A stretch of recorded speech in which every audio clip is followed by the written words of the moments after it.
Today, the Bharatiya Janata Party is the largest political organization on earth. They hold absolute governing mandates in India, backed by a massive, highly mobilized grassroots network. This chart shows the results of the 1984 Lok Sabha elections. Out of 543 available seats in parliament, the BJP secured exactly 2. They were nearly wiped off the electoral map entirely, buried under a massive supermajority by the ruling establishment. To understand that imbalance, you have to look back to 1947. Following India's independence, a single entity held an iron grip on the nation's politics, the Indian National Congress. For decades, the Congress Party dictated the country's entire early trajectory. The opposition existed, but they were deeply fragmented, unable to mount a serious challenge to the ruling establishment. The shift from that 1984 collapse to the party's current dominance marks a total reorganization of India's political landscape. Reaching this point meant navigating decades of internal crises and external shifts. The origins of this movement go back to Dr. Shyama Prasad Mukherjee. A prominent academic and politician, Mukherjee served in the first post-independence cabinet, but resigned due to deep-seated disagreements with the government's core policies. Seeing a vast vacuum in the political landscape, Mukherjee founded the Bharatiya Jana Sangh, or BJS, in 1951. He built the party on a platform of cultural nationalism and a distinct, assertive national identity. The BJS found a crucial partner in the Rashtriya Swayamsevak Sangh, or RSS. This alliance gave Mukherjee's new political entity an immediate, disciplined baseline of grassroots organizational support. Mukherjee directed this base toward the special autonomous provisions granted to Jammu and Kashmir under Article 370. He rallied his supporters around a specific demand: one country, two systems won't work. In 1953, Mukherjee died while in custody in Kashmir. The nascent movement was left leaderless, establishing a pattern where the party would be forced to adapt to existential threats to ensure its survival. That ability to adapt was tested in 1975.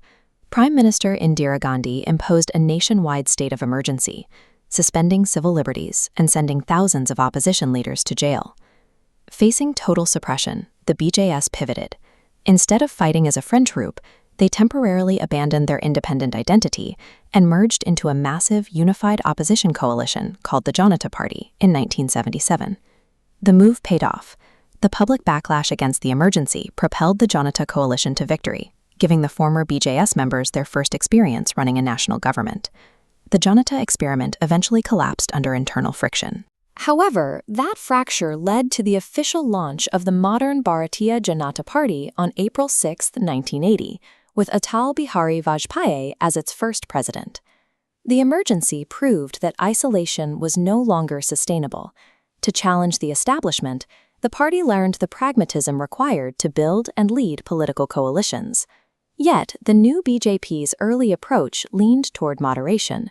The 1984 elections showed the limits of that strategy, stripping them down to a mere 2 seats and forcing a radical reassessment. The party responded by developing a dual leadership model. Atal Bihari Vajpayee maintained a statesman-like image, providing a moderate face that appealed to allied parties and swing voters. Simultaneously, Lal Krishna Advani focused on the organization itself. He acted as the primary architect for base expansion, moving the party toward more direct forms of mass mobilization.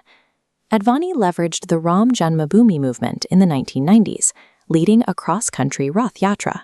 By tapping into mass cultural sentiment, he rapidly grew the BJP's voter base across northern and western India. By 1996, the BJP was the single largest party in parliament. Vajpayee secured stable coalition governments in 1998 and 1999, focusing his tenure on economic reform and large-scale infrastructure projects, like the National Highway Network. By connecting cultural identity to a governing platform, the BJP transformed itself from an opposition fringe into a viable alternative to the decades-long Congress hegemony. This foundation led to the current era of consolidation. Under Narendra Modi, the BJP secured absolute majority mandates in both the 2014 and 2019 national elections. This diagram shows how the party used its parliamentary power to fulfill its 70-year-old founding ideology. In 2019, the government executed the removal of Article 370 in Jammu and Kashmir, realizing Mukherjee's original demand. That was followed by other large-scale changes. The government restructured the national tax system through GST and launched sweeping initiatives like Digital India and Make in India. These policies generated the electoral enthusiasm required to solidify the party's current grip on Indian politics, drawing in new demographics of voters.